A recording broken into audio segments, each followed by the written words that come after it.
नमस्कार. मी सोनाली रवींद्र खलोकार, सावित्री शक्तीपीठ, पुणे, महाराष्ट्र, शाखा परतवाडा. 11 एप्रिल 2026 महात्मा फुले यांची 200वी जयंती. त्यानिमित्ताने महात्मा फुले यांनी त्या काळी अखंडाद्वारे मोठे प्रबोधनात्मक कार्य केले. ते आजही उपयुक्त आहे. जाणून घेऊया त्यापैकी एक अखंड व त्याचा भावार्थ. आजचा अखंड आहे: विद्या शिकून या गावोगाव फिरा, उपदेश करा शूद्राधिका. शूद्र शिक्षक ते सरकारा मागा, आर्याजीस सांगा दान मागा. शूद्र मुली मुला शाळेत घालावे, सुशील करावे सर्व कामी. शूद्राजींनी फंडा कोणा कोणा द्यावे, धूर्तास पोसावे ज्योती म्हणे. जाणून घेऊया या ओळींचा अर्थ. या ओळींमध्ये महात्मा फुले समाजातील शिक्षणाचे महत्त्व सांगतात.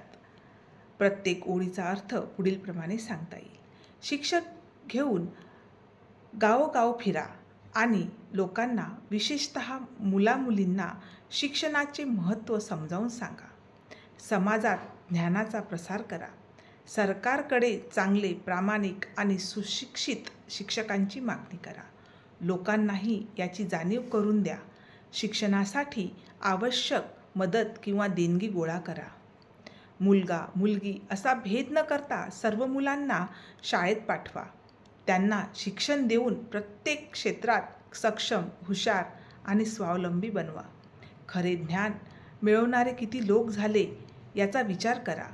समाजाने अज्ञानी किंवा धूर्त लोकांना महत्त्व न देता ज्ञानी आणि प्रामाणिक लोकांचा सन्मान करावा, असा संदेश येथे दिला आहे. या ओळींमधून शिक्षणाचा प्रसार, स्त्री पुरुष समान शिक्षण, चांगल्या शिक्षणाची गरज आणि समाजात ज्ञानाला सर्वोच्च स्थान देण्याचा संदेश दिला आहे. या शिक्षणामुळेच समाजाचा सर्वांगीण विकास होतो, हे या ओळींमधून अधोरेखित केलेले आहे. महात्मा ज्योतिबा फुले यांनी दिलेला संदेश आजही उपयुक्त आहे. तो आपण सर्वांनी आपल्या जीवनात अंगीकारला पाहिजे, अशी मी सावित्री शक्तीपीठ, पुणे, महाराष्ट्राच्या वतीने आपणा सर्वांस विनंती करते. जय ज्योती, जय सावित्री.